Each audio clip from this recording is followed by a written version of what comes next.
Hello there, boys and girls. Congratulations if you've decided to choose STPM as your pre-U option. Here at BioWorld, I try to introduce biology in a simple and fun way. But first, let's get to know more about STPM. STPM, Sijil Tinggi Persekolahan Malaysia, in my opinion, is a second chance. Second chance to prove your true potential, and a first hope to enter university. The universities can either be public universities, IPTA, Institusi Pengajian Tinggi Awam, or private universities, Institusi Pengajian Tinggi Swasta. But before that, let's be clear on some facts about STPM. Let me talk about some STPM facts that you may or may not know. But I'm sure fact number one is something you most definitely would have heard about. STPM being one of the most difficult pre-U examinations in the world.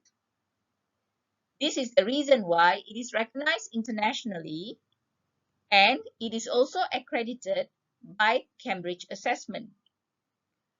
So, private universities actually do offer special scholarships or course exemptions for STPM applicants who are enrolling for their degree courses.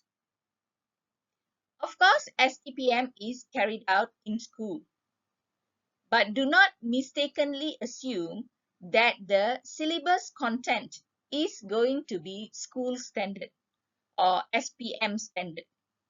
STPM syllabus is pre-U level, and the marking scheme is also at the university level, thus making scoring in STPM a true challenge.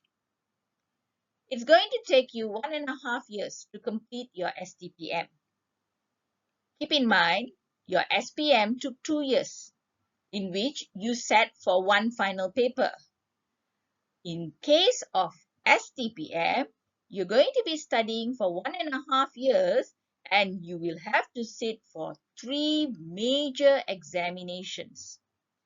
Results from each of the examination is significant, because if you perform poorly in even one subject within one major examination, your overall score may reduce to a level in which you will have to kiss your university dreams goodbye, meaning that you really have to score every subject, every major examination. Besides sitting for exams, score is also given for carrying out research. Of course, this is not compulsory for all papers. Only certain subjects have this research option. During this research, you will have to collect data, write out a thesis, and present a viva. So this will conclude altogether your final STPM score. Financially, STPM is almost free. But of course, studying for STPM comes with a price. The pressure, the stress, the sleepless days you are going to endure, as well as maybe some coffee addiction to survive STPM. But the icing on the cake is that when you pass STPM, every individual in Malaysia will recognize that you have to be the smartest and toughest of students. Isn't that nice to know? Now, let me share with you some STPM statistics. Now, you will be sitting for STPM 2026. The STPM 2025 students are presently sitting for their STPM Term 2 papers. The STPM 2024 candidates have yet to receive their results, so I only have data about STPM 2023 as the most recent data. So you see, there were altogether about 41,000 candidates. Now, the performance of these candidates I categorize into two. That is based on the number of A's and their cumulative grade point average, or in lay, you call that as PNGK, Purata Nilai Grade Keseluruhan. Now, out of these 41,000 plus candidates, we had 41 candidates who produced 5 A's. Now, normally in STPM, students only sit for 4 subjects, but you can choose to take an extra subject. Now, 4 A's was achieved by 1,000 plus candidates. And you can see this is a tiny number in contrast to the majority that's set for the actual paper. So a mix of 3 A's, 2 A's, 1 A's, no A's are the 40,000 candidates. So this surely shows you how tough it is to score STPM. Now, even if you get 4 A's, it may not necessarily be 4 flat. To get 4 flat, we have to look at CGPA. The best CGPA is 4.0. This is what we call as 4 flat. Then we look at a decent CGPA, that is 3.0 and above. And then we have the balance 2.0, 1.0, and 0. So out of these 41,000 plus candidates, the number of candidates who achieved 4 flat, the ideal number for STPM, are only 2.7%. 3 CGPA was almost half of the students, that is 44.82%. This indicates that almost 50% of STPM students are able to achieve a CGPA of more than 3, which is considered good. Of course, the balance that remains may be CGPA 2.0 and below. Now, you'd like to know what actually qualifies you to enter into an IPTA. So let's move on. To qualify for IPTA, there are 3 things. Firstly, you must get a principal pass in pengajian am. Secondly, you must get a principal pass in 3 out of your 4 subjects.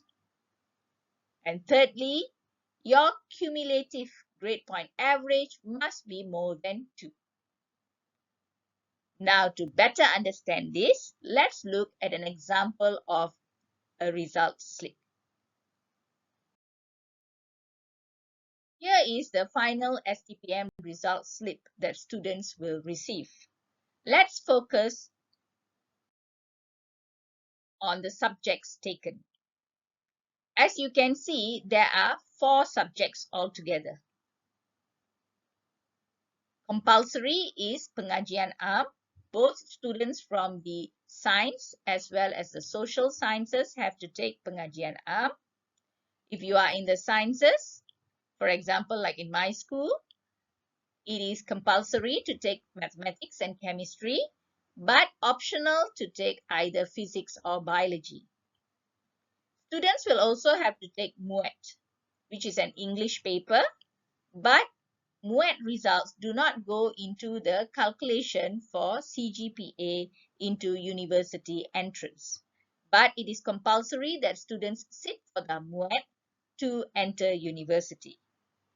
If you are in the social sciences, you do take pengajian am and MUET plus another 3 subjects.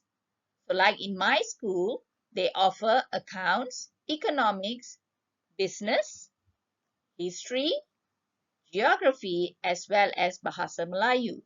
Different schools may offer different packages.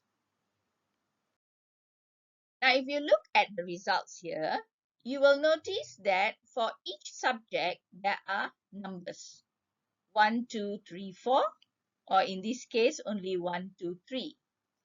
This actually refers to the major exams that I mentioned earlier. We call them STPM 1, STPM 2, STPM 3, and STPM 4. For your information, STPM 1 will be on the 13th of January next year. STPM 2 will be 16th of June next year. STPM 3 will be 17th of November next year. STPM 4 is the coursework, that is the research. This depends on subjects that you are taking. The courseworks could be during semester 1, semester 2, or semester 3, or it could be throughout the whole 1.5 years. Now moving on, let's look at the results. Here you can see these are percentage for each semester, meaning that the weightage per semester is not equal. For instance, here for pengajian am, you see in semester 2, the weightage of your results is only 22%. Whereas, like Seni Visual just now, the weightage in semester 1 is the highest, that is 40%. Or for this subject here, the weightage is equal. So you have to analyze for your subject what is the weightage per semester. Now results come out in the form of grades, and the final result will be total of these grades. But in Majlis Peperiksaan Malaysia MPM, they will not be looking at the grade but your final score. So based on that score and the weightage, they will calculate your total grade. So for instance, this student graduated with 2A minus, 1B plus, and 1B minus. And you can see for each grade, there is a score. So for example, here, A will give you 4, A minus 3.67, and so on. However, if you fail, you get no score.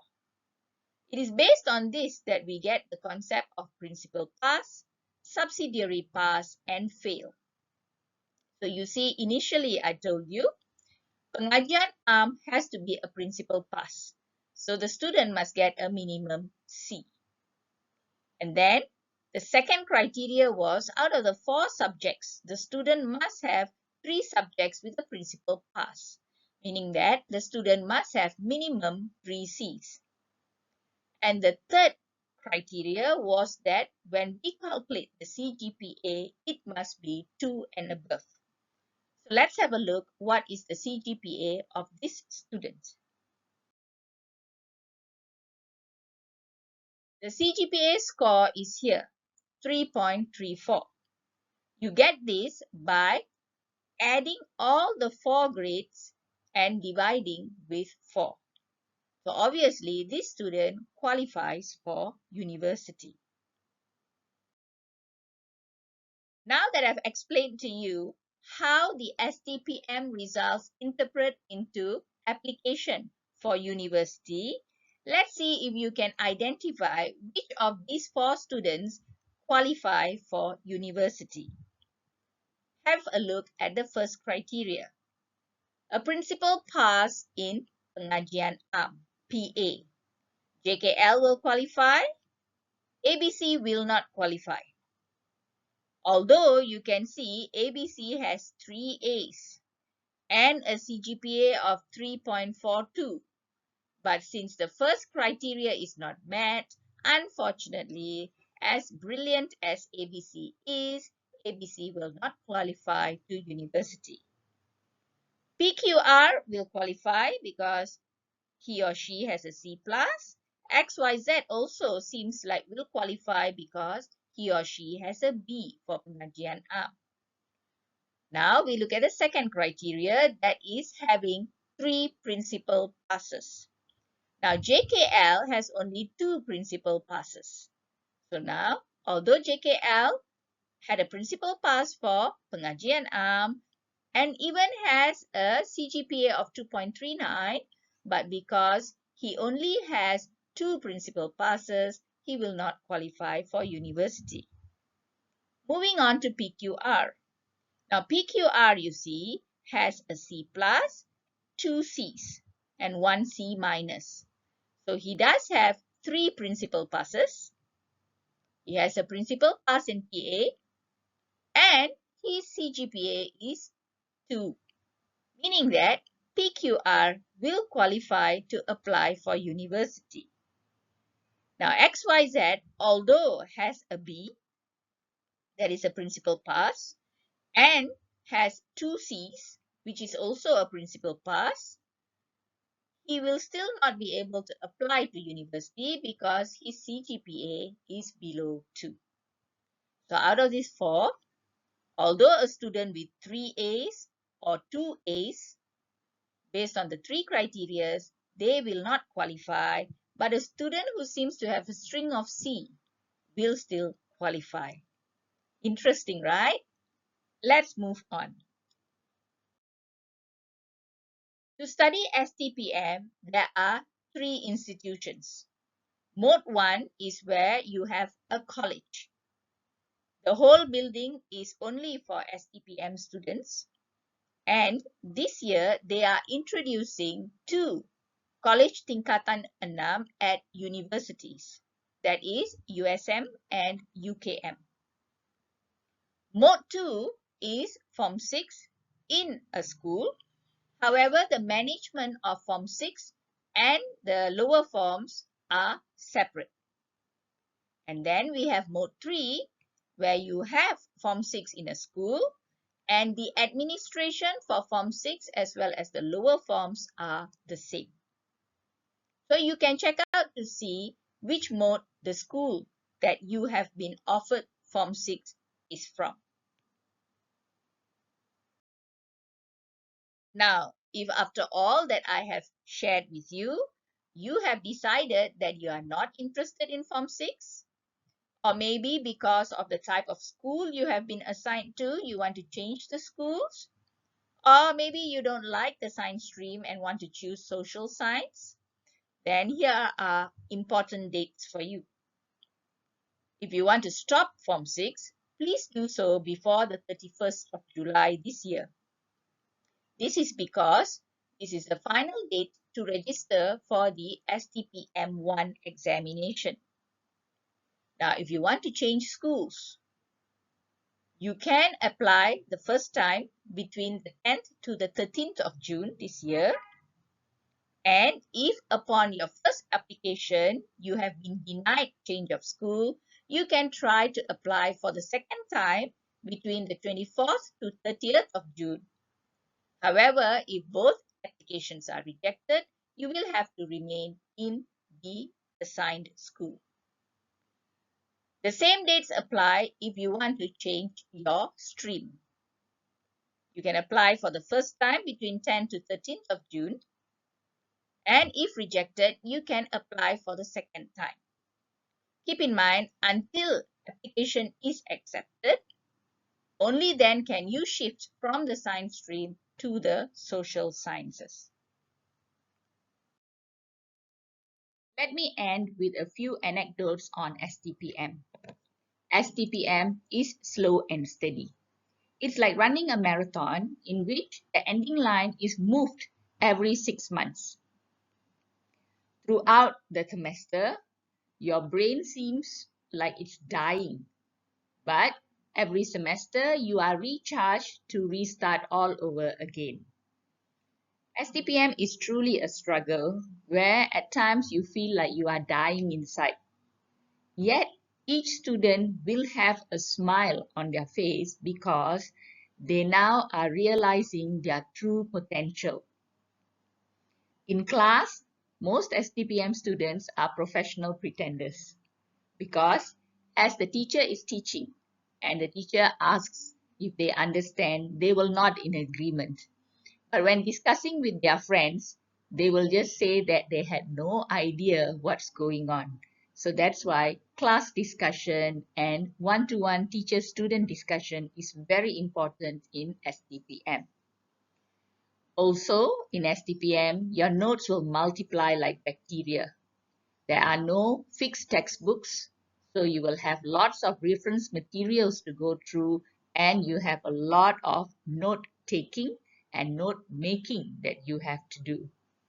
But throughout all this struggle, the best feeling you will get is during result day, where you will be rewarded. Let me share with you the experience of some of my students from STPM 2023. Here are my STPM 2023 graduates who have qualified themselves into both public universities as well as private universities. They are presently doing very well in their university, mainly due to the fact that they have a very strong foundation through STPM, as well as have acquired good study skills and toughness in spirit, thanks to STPM. So, to those of you who have decided to pursue STPM as the pathway to university, I congratulate you, and I hope if any one of you are choosing biology as one of your subjects, you will continue to view BioWorld to learn more about biology. See you then. Congratulations and bye-bye.